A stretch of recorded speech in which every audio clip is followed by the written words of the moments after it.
Hey guys, it's Evie here and welcome back to my channel, or if you are new here, welcome. I hope you decide to stick around and subscribe. In today's video, I'm going to be sharing 4 different ways that I have dealt with food noise in my reverse/recovery phase post-competition. So if you are interested in some tips and tricks on dealing with food noise, just make sure you keep on watching. So if you weren't aware, I did compete in my first ever bodybuilding season of Season C 2025, and I competed in 3 different shows. So I competed in 2 NBA shows, in the Melbourne State Show and the Sydney National Show, and then I also did a 3rd show which was with A&B at a Sydney State Show. I did walk away with 14 out of 15 placings, with walking away with swimsuit champion at A&B, which is crazy because I actually wasn't going to do that show, so I'm really glad that I did it now, and I'm really happy with my achievements. But post-show is where all the trickiness and all the things just start happening, like in your body and mind. So because your body has been in the deficit for so long, you know, you start thinking about food a little bit more, and your reverse/recovery phase usually lasts about 4 to 6 weeks, but it also depends on how your body is responding and how you're going. So mine lasted about 6 weeks, and now I'm in a build phase because I'm going to be competing again. So that initial 4 to 6 weeks post-comp is very crucial, and the way you respond with food is very crucial because you don't want to be putting unnecessary stress and an unnecessary amount of weight in such a short amount of time. I feel like I have done really well. So I've put on 5 kilos in 3 months. So I'm honestly pretty proud of myself with how I've navigated that, because I'm putting on weight in a sustainable way. But of course I have dealt with food noise. So that's where this comes in, on the things that I have done to try and help alleviate that.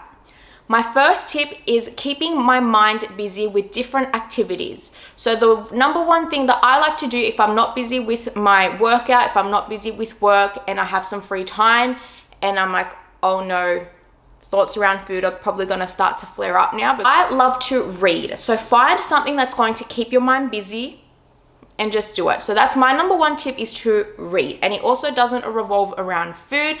You're focusing on the words on the page instead.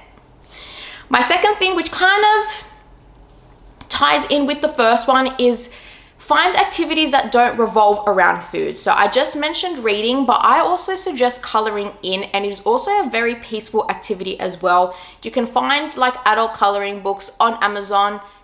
Get some textures and some pencils and start coloring in. If you love to write things down, start journaling. If you want to leave the house, go for a walk, go to the beach, find activities with your partner if you are in a relationship that don't revolve around food.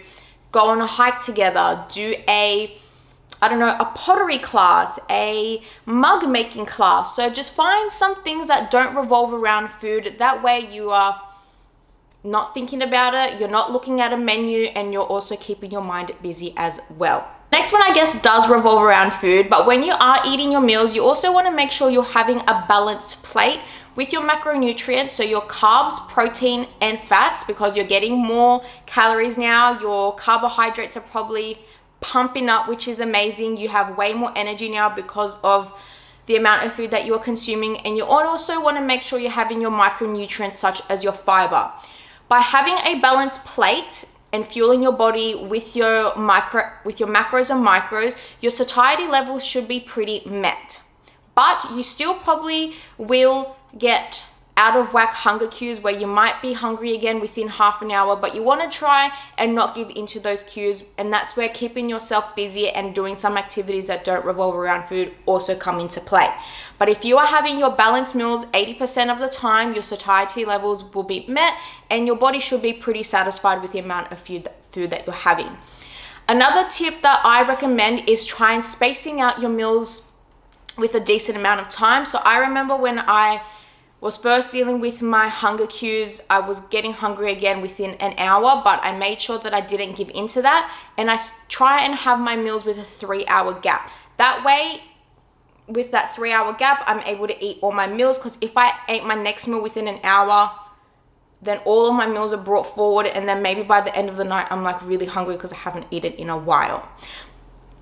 But also with that, you know, that 20% of the time you want to still have some wiggle room, and you still want to have your sweet treats in between. So if you have a craving for some chocolate, I do recommend food pairing. So if you're having your snack and let's say it's a Greek yogurt bowl with some fruit, have your little chocolate on the side as well. That way you're meeting your craving, but you're also having your balanced meal as well. Because if you try and not have your sweet treat, it's all that you're going to be able to think about, and you're going to drive yourself crazy, and that food noise is just going to be ramped up. In saying that, if you do go over your calories or your macros aren't 100% perfect during this 4 to 6 weeks, that is also totally okay. Just make sure that you are being transparent with your coach with how you are feeling in your body, because if they don't know what's going on, they aren't going to be adapt things accordingly. So make sure that you are very honest with your coach and what you are sharing. Another thing I want to mention is that you may be mistaking your hunger cues with thirst. So if you are feeling a little bit hungry, just think, have I had water in the last, I don't know, half an hour? I have noticed that sometimes when I'm feeling a little bit hungry, all I need is some water, and then I'm like, oh, I'm actually quite full. So also just make sure that you are, you know, quenching that thirst, making sure that you're drinking your 2 to 3 liters of water a day if that is your recommended amount. But yeah, if you hit a certain point and you're feeling quite hungry, just have some water. Don't like skip meals and have water in place of that. I'm just saying, like, if you just had your meal, you're still feeling hungry, just have some water, and that should be able to fill you up as well. But yeah, that is everything that I basically wanted to talk about. I kept this nice, short, sharp, and sweet. Just a few tips and tricks that I have personally used to deal with food noise post-comp. So if you are in a deficit, or if you have competed for the first time, you're in a reverse, or you're about to compete for the very first time and you're not sure how you're going to be dealing things post-competition, revolving around food, I hope this does help you. So if you did enjoy this video, please make sure you give me a thumbs up, leave a comment down below, and don't forget to subscribe. And until next time, I hope you're having an amazing day wherever you are, and just remember that one bad day isn't a setback, and tomorrow can always be better. Bye!